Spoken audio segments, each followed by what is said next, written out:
We are now about to embark on our Ignite sessions. Who liked Damon Gameau's presentation yesterday? Yeah, well, you ain't seen nothing yet, because now we have Matt Anderson, CEO of our wonderful member Birthing Kit Foundation, and also a man of many hats and talents. He's also a founder of the Social Capital Initiative, and he is going to weave magic and facilitate some fast-paced TED-style talks. Now, if you have your mobile phones, you have your conference apps, and you can ask questions to the speakers talking, and we can put them up on the back there, and a selection will be given for them to answer following the session off stage, and be provided back to you in the conference wrap-up. Got it? Over to Matt. All yours. Fantastic. We're just going to get a little bit of tech organised and some things come up on the screen. While that's happening, can you do me a favour? Turn to someone next to you on your table. Just find someone, just eyeball them. Make sure you've done that. Have you got your person? Okay. And are you ready? And you need to say this to the person, so you've got to be really confident and bold. So eyeball that person and just tell them this, because they don't know this and they're very, very lucky. But tell them, you are sitting next to the best looking person in this room. Just, I love it. There's some people who actually did that.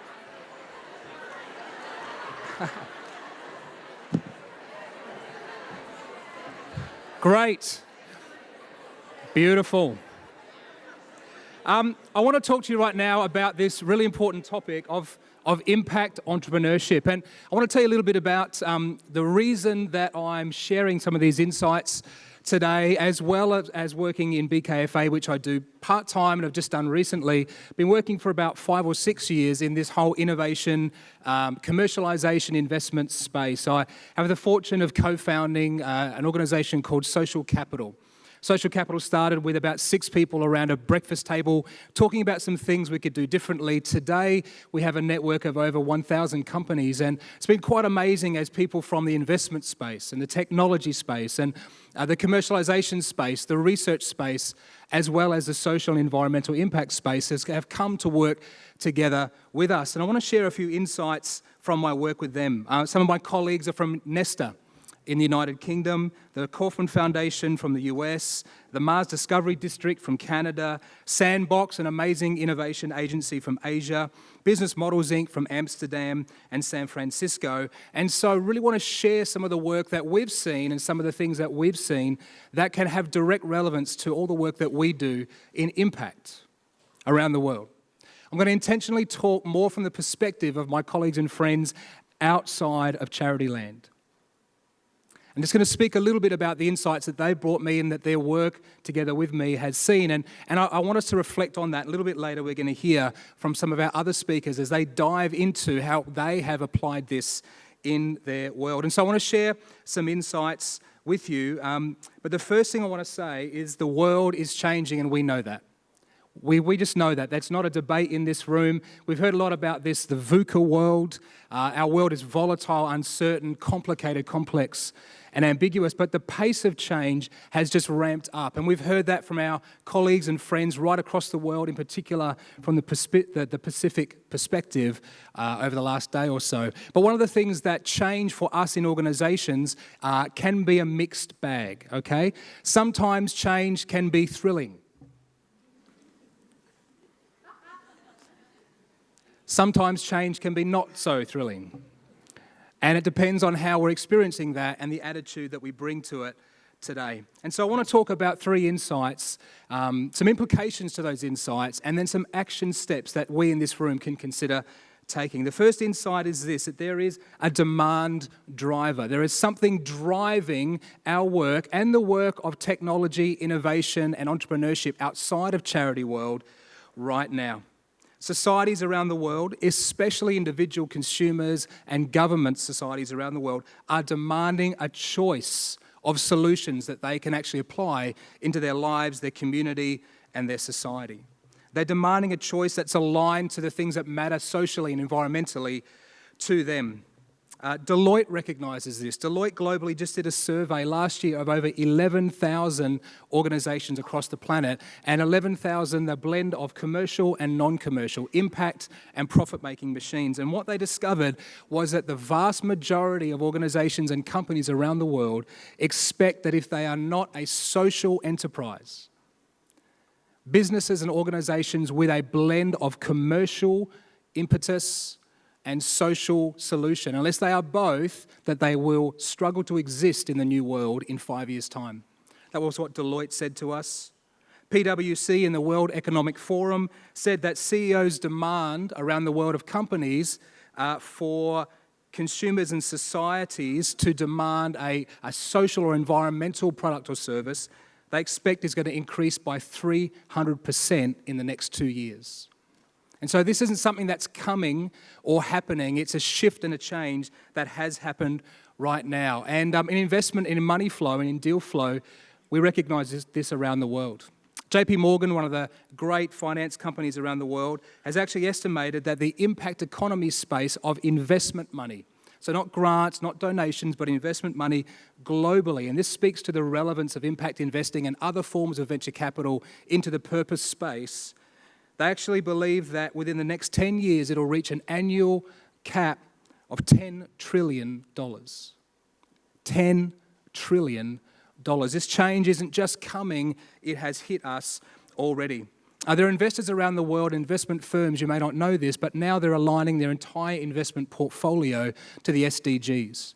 BlackRock Investments, one of the world's largest investment firms, has actually just come out and declared an open letter from their CEO that all of their future investments must be aligned to the Sustainable Development Goals. There is opportunity for us if we can capitalise on that right now. The second insight is that buying is becoming the new giving. This one's a big one. That right now there are new breeds of companies, there are startups, and there are technologies, and there are things that are rising up from the grassroots that provide those solutions to companies, to individuals, to societies, to communities in the space that traditionally INGOs would have played. That's a big shift for us in this room. That there are companies, there are these blended social and commercial vehicles that are actually stepping up into the gap. And that's a space that we would have stepped into predominantly in the past. I can give you many examples. You'll hear some examples of that from our other speakers. But companies like Chemetrica, who are stepping up right across Africa in the world food space. Companies like Premise. Premise are predicting food trends and food shortage in Brazil 25 days faster than the government can. Companies like Give Directly, they're pushing the boundaries of how resource flows to the most needy. Companies like Peta Jakarta that are actually helping to respond to humanitarian crises. And companies even like Airbnb who are playing with disaster response platforms. So this stuff is happening around the world and it impacts the people, the communities, and the societies that we care most about. Insight number 3 is that innovation has friends. People who are innovating are not doing this alone, and this is a massive trend out in the corporate land, and it's something that we in this room can really understand and we can capitalise on if we have ears to hear. There's a whole heap of things happening where people who are doing innovation are realising that they can't do it alone. There's been this amazing movement of technology and social environmental impacts coming together. Again, you're going to hear about that from the other speakers in these Ignite sessions, and I won't steal their thunder, but I can give you an example out of Canada, which is a better environment to compare with ours in the US. But there's a company called Bitmoji. Bitmoji was a technology platform that they were actually looking at basically taking storyboards, digital storyboards using an app, and they thought this would have a great application. They were purely commercial. They're a company. They went so far, but they couldn't go very much further. They weren't growing like they wanted to. And then they talked to our friends in Canada in the Mars Discovery District. They decided to partner with the social innovation and the impact people there. And then they partnered with the school system, and they realised that what they had could be of value for students in the Canadian education system that were struggling. They were really struggling with traditional forms of learning and literacy and numeracy. And so they used this amazing kind of cartoon platform and they rolled it out for free across one school in Canada. It went so well, they rolled it out across that one district. That went so well, they rolled it out from the government system right across the region of Ontario in Canada and then across the whole country for free. And it made such a difference to young people, made such a difference to schools that it just went gangbusters. It exploded. It had a great social impact, and young people and families were remarkably changed as a result. Commercially, that company actually boomed as well. And the thing that happened to them after about 5 years of taking down this road of a blended social and environmental and commercial value is that they were then bought out by Yahoo for $100 million.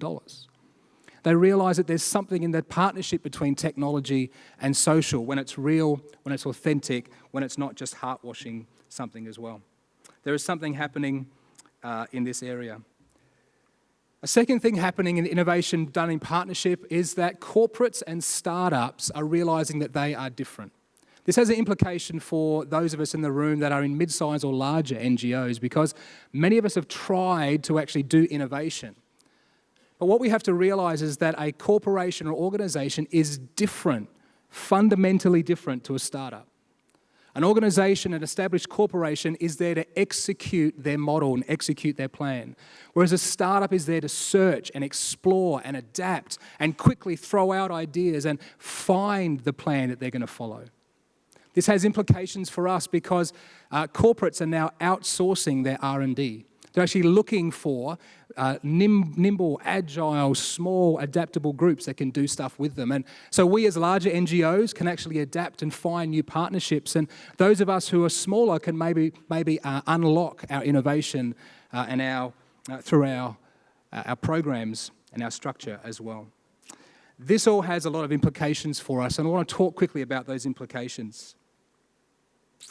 The first implication is that innovation isn't an option for us who care about the planet and care about purpose around the world. It's not an option, and innovation is not something we talk about. It's not something we think about. Innovation is a contact sport. It's something that we do. It's active, and we have to get moving. And I really want to underline that. You're going to hear stories of how that happens, but how are you going to move in this space? How are you and your team and your organizations going to start to move and partner with others?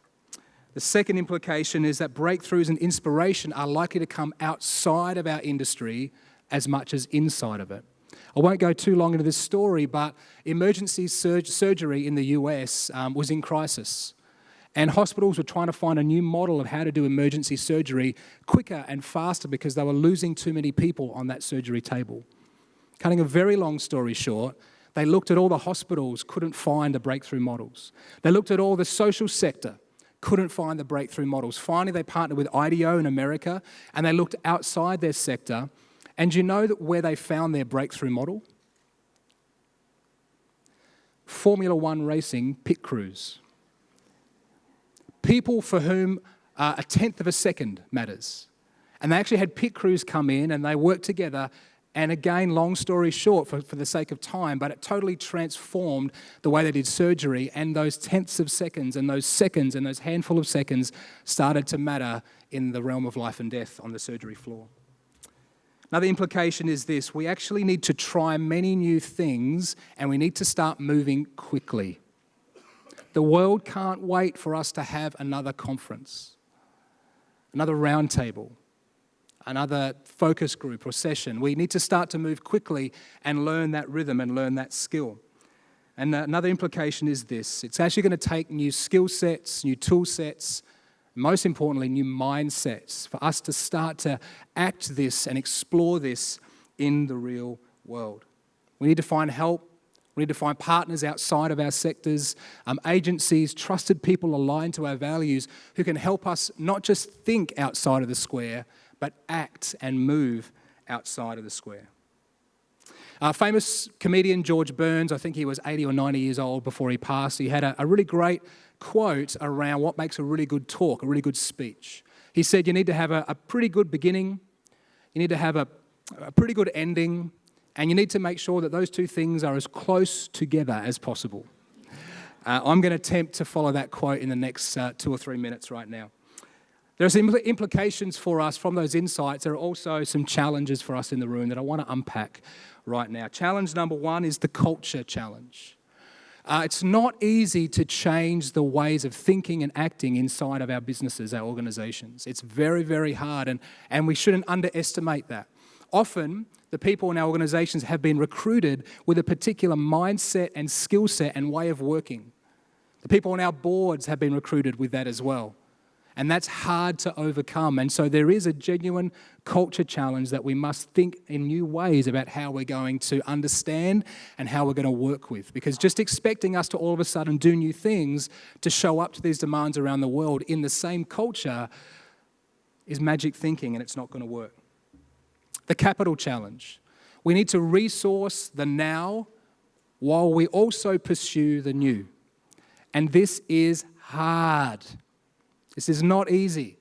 But there are ways of doing this. There are partnerships and help that can help us with that. But this is a real challenge, and we can't underestimate that, otherwise it would trip us up. The speed challenge. In the world, there's a saying that says speed is the new IP. That actually being able to move quickly and try things quickly and respond to the quick changes that are happening in societies around the world is more important than having the right idea. And that's tough for us because we are used to having things well researched and put together, but we have to understand there's a speed challenge for us in this room, and there's something we can do something about. There's the bias challenge. Often we have such a biased view of something that we don't understand that innovation can come from anywhere. Most importantly, it comes from the individuals and communities that we partner with on the ground.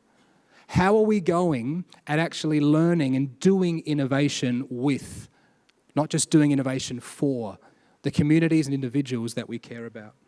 And finally, there's the inertia challenge. We fall in love with our idea and it becomes precious to us. The saying, kill your darlings, is really important because, guys, there is not just one way for you to innovate. There's not just one way for you to overcome these challenges.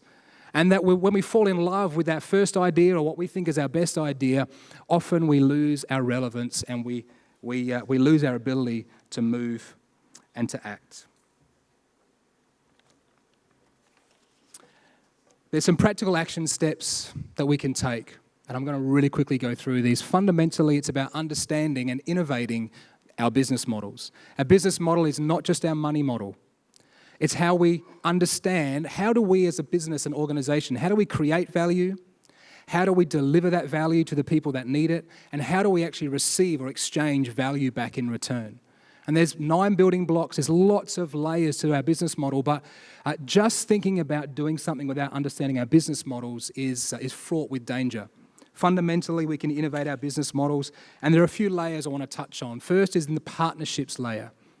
You're going to hear a little bit, I can't wait to hear about Panda Labs, an amazing partnership soon, where they've actually formed a partnership with technology to do something quite incredible. But our partnerships, thinking outside of our traditional stakeholder groups.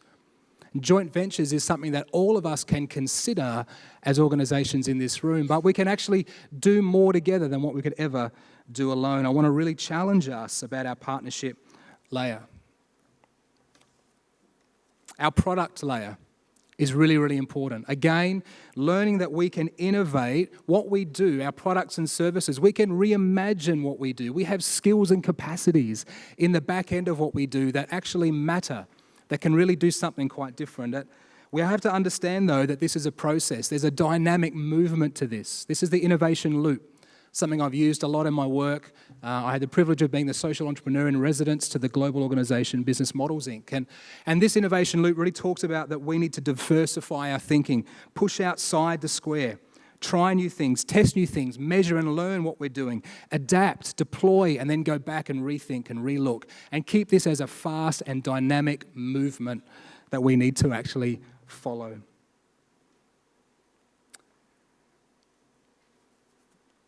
The final layer in our business model that we can take some action, not just our partnership layer, not just our product or service layer, but also in our profit layer. You'll hear this thought that there's not enough money or investment out there for organisations and businesses like ours to tap into in the venture capital space to step into these new forms of creation, to actually resolve these problems that are happening around the world for the people we care about. You'll hear that the money isn't there, and I want to challenge that thought because that's not what I have experienced. The reality is that there is money there. What's lacking is a thing called deal flow. That there is capital, but what's missing right now is investment readiness of many of the things that we care about. I had the privilege of working with Steve Blank's team. Steve Blank's the father of the lean startup movement, and he talks about investment readiness levels. Like NASA has 9 levels that a new satellite or a shuttle launch has to be able to check off before they are ready to launch. We actually work with people to actually look at the 9 gates so we can measure and test and validate a new business model, a new idea, a new product or service, something that's going to change lives and make a difference in the world. Look this up. But there is investment there, but often we lack investment readiness. And so there are ways that we can actually find others to help us outside of charity land, and we can move and we can respond to this. The final thing you'll hear is that there's not enough money in markets where people can't pay for your services to do new social innovations. And the reality is that there's a thing called double-sided business models. Apple have capitalized on this. Spotify has capitalized on this. Many business models understand that the key user and the person who pays or the funder aren't always the same thing. We've got a head start with that in our work as INGOs, but we can actually reconceive our business models to understand how we can fund and resource the things that matter. I'm going to finish with this. I genuinely believe this with all my heart, that our VUCA world and the massive challenges and changes happening, that this is a moment of opportunity for those of us from no matter what sector we come from, no matter what our background is, that we have a moment of opportunity that we can capitalize on. To flesh that out a whole lot more is a range of new speakers. And I want to invite right now to the stage Jack Manning-Bancroft. You can hear from Jack. He's going to flesh out a living example of this. Jack is the CEO and founder of AIM Mentoring. They've reached over 25,000 young people with their program so far, and now they're ambitious, and I love this because they're going global. Can you please put your hands together as we welcome Jack to the stage?